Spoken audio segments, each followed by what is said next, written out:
Let's get straight to it. 7:07. The COVID Minister Chris Hipkins back with us. Morning. Good morning, Mike. Christchurch straight to level 4? No, not at all. Look, we don't have the information to make a risk assessment on that. They're assembling that. These cases came in late last night. So we have got some information on them, which means there are obviously questions. We should have answers to some of those questions later in the morning. Are you worried? Any cases that pop up outside of the alert level areas where we've got some containment, yes, they do worry me. So what we know so far is that we're dealing with two cases so far. One who was in Auckland has been back in Christchurch for somewhere around about a week, potentially infectious for a period of that, but has been unwell, and so therefore may well have been isolating at home anyway because they were unwell. So we'll know more about that. Both cases unvaccinated, and so I think there's at least one other household that's been identified with close contact, so they'll be working to get in touch with them to make sure they're isolating and make sure that they are tested. That's about the extent of the information I've got at this point. Okay. Other announcements or sort of announcements you did or didn't make yesterday, what have you guys been doing? I know you're busy because you've got too many portfolios, but yesterday, the schools, I got nothing from you. Maybe it's the 15th, maybe it isn't. Why haven't you been working on this? Oh, we have certainly been working on it, but there's still a lot of uncertainty there. And there's a lot of like what? And a lot of anxiety amongst the parent community as well, who don't want to send their kids back to school and find that schools have become sort of super spreader events for COVID-19. When primary schools go back, they will have the highest concentrations of unvaccinated people in one place in the country. Yeah, but all of that was relevant 10, 11 weeks ago. You knew all that 10 or 11 weeks ago when you went into lockdown at Auckland. I mean, none of this is new. That's right. And so if we look at, what are the sorts of things that we're looking for here, one of the things that we're looking for is vaccination rates and case numbers. So if case numbers stay relatively stable or even decline, that certainly helps to increase confidence around reopening primary schools. If we see case numbers exploding, at a greater rate than they have been, then that is something that I think would give us pause for thought about whether primary schools should be reopening. I said to you the other day that you're not going to open before the end of the year. I think I'm right. By the time you guys get around to making any announcement, you're halfway through the term and you're almost at Christmas. It's over. Oh, look, you can make whatever predictions that you like. I'm not making predictions at the moment. I don't feel that we've got that we're in a position where we could make those predictions. If I could give people that certainty, I would. I acknowledge it's an uncertain situation that we're in. What about MIQ? What happened between yesterday and today? What magic have you performed overnight to make the announcement available today and not yesterday? Oh, as I said yesterday, we've just been working through all of the details so that we can answer everybody's questions. One of the things that we did want to do is set out a bit more of a...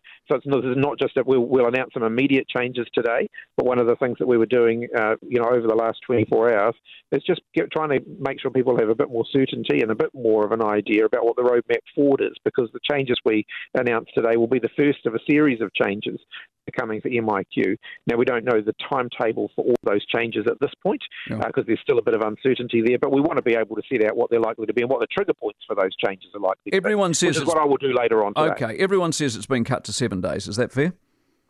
I think there will be, I can say we will be announcing today a reduced period of time in managed isolation, and there will be more time in home isolation for people coming into the country.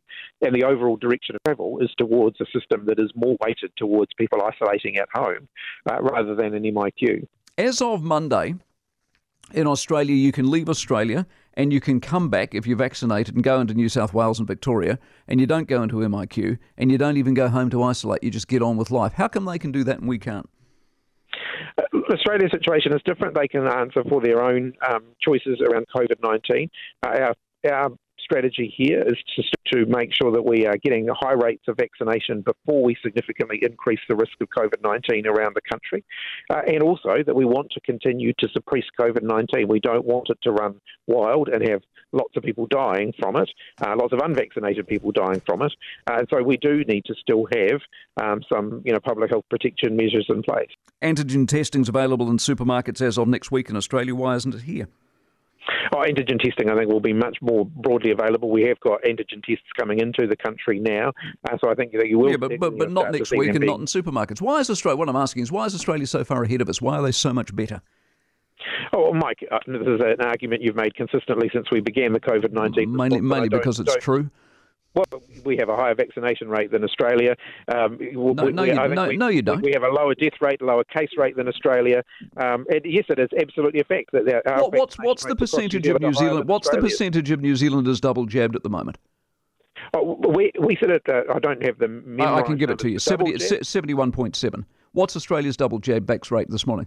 74.8. They're ahead of us. When I looked at the Wilden data, which records all of the vaccination rates of countries around the world as of last night, New Zealand was still ahead of Australia. Well, they're not. I'm telling you the numbers this morning. Australia 74.8 versus New Zealand 71.7. We're behind them. Why are we consistently behind them? Well, we're not. And if I don't know what the data is that you're referring to, but certainly the international. I use the Ministry of Health. Are they ropey?